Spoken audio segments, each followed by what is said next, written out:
नमस्कार, मैं डॉक्टर उमेश कुमार गर्ग पुष्पांजलि हॉस्पिटल में काम कर रहा हूं एज अ कंसल्टेंट एंडोक्राइनोलॉजिस्ट। तो सबसे पहले हम ये जानना चाहते हैं कि एंडोक्राइनोलॉजिस्ट होता क्या है। एंडोक्राइनोलॉजिस्ट एक सुपर स्पेशलिस्ट होता है जो डायबिटीज़, थायराइड और सभी हार्मोन रोगों का सुपर स्पेशलिस्ट होता है।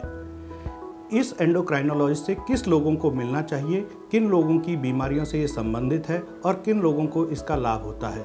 तो जैसे मैंने बताया डायबिटीज़ में चाहे वो टाइप 2 डायबिटीज़ हो जो बड़े लोगों में, मोटे लोगों में होती है, या टाइप 1 डायबिटीज़ जो बच्चों में होती है जो इंसुलिन पर निर्भर रहते हैं, या बिल्कुल छोटे बच्चे जो नवजात शिशु होते हैं जिनको हम नियोनेटल डायबिटीज़ कहते हैं। इसके अलावा प्रेगनेंसी में होने वाली डायबिटीज़ जिसको हम GDM कहते हैं, जेस्टेशनल डायबिटीज़ मेलाइटस कहते हैं, या सेकेंडरी डायबिटीज़ हो जो किसी और बीमारी की वजह से हो, जिसमें पेंक्रियाटिक डिजीज़ हो या किसी हार्मोन की वजह से हो, कशिंग सिंड्रोम की वजह से हो, एक्रोमेगैली की वजह से हो, या दवाओं की वजह से हो। डायबिटीज़ के अलावा दूसरा सेगमेंट आता है थायराइड में थायराइड ग्रंथि का हार्मोन का कम काम करना जिसको हम हाइपोथायराइडिज्म कहते हैं, या उसका ज़्यादा काम करना जिसे थायरोटॉक्सिकोसिस या हाइपरथायराइडिज्म कहते हैं। इसके अलावा थायराइड ग्रंथि के ट्यूमर्स, उनका उपचार, ये सभी भी एंडोक्राइनोलॉजिस्ट के संदर्भ में आते हैं।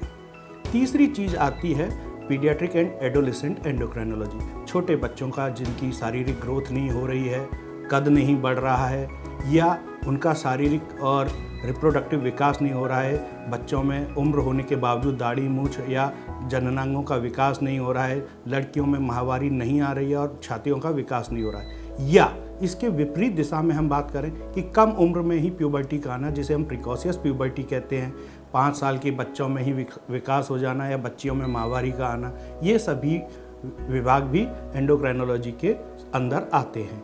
चौथा हमारा जो इम्पॉर्टेंट डिपार्टमेंट है वो है न्यूरो एंडोक्राइनोलॉजी। पिट्यूटरी ग्रंथि से हार्मोन का कम बनना या पिट्यूटरी में कोई ट्यूमर होना, उसका इवेल्युएशन होना, उसके ऑपरेशन की ज़रूरत है या नहीं है, उसका बाद में उपचार किस तरह से करना है। पिट्यूटरी ट्यूमर के साथ साथ एक और इम्पॉर्टेंट ट्यूमर होता है वो है एड्रिनल ट्यूमर जो कि हमारी किडनी के ऊपर होता है।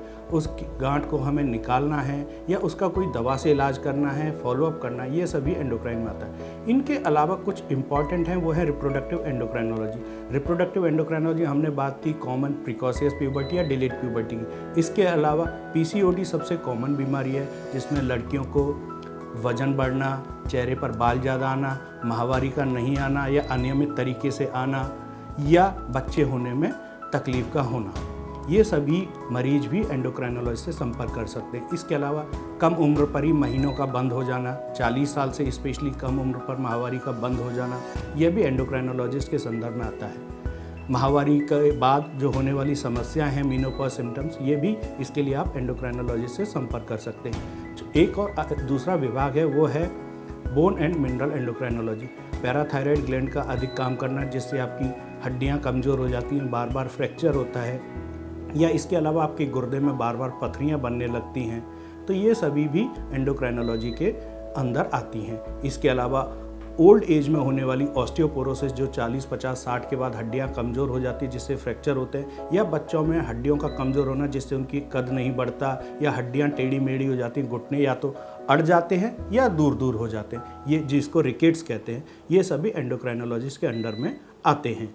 इसके अलावा और भी कोई भी बीमारी जिसको आपको लगता है कि हार्मोन की वजह से हो रहा है, जैसे कि मोटापा है, तो वह भी एंडोक्राइनोलॉजिस्ट के अंडर आता है। अब आता है कि हम यहाँ आगरा में अब पहली बार क्या एंडोक्राइनोलॉजी में शुरू कर रहे हैं जो अभी तक एक नेग्लेक्टेड जोन था। यहाँ हम सभी तरह की डायबिटीज़ की comprehensive care, diabetic neuropathy, diabetic retinopathy, diabetic nephropathy या complicated diabetes, continuous glucose monitoring जिसे हम CGM कहते हैं, वह सभी स्टार्ट कर रहे हैं। इसके अलावा सभी प्रकार के स्टिमुलेशन टेस्ट एवं सप्रेशन टेस्ट जो कि एंडोक्राइनोलॉजी का एक इम्पॉर्टेंट आस्पेक्ट है जिसकी वजह से हम बीमारी की जड़ तक, तह तक पहुंचकर उसका डायग्नोसिस बनाते हैं। ये सभी प्रकार की सुविधाएं हम अभी पुष्पांजलि हॉस्पिटल में एंडोक्राइनोलॉजी विभाग में शुरू कर रहे हैं। धन्यवाद।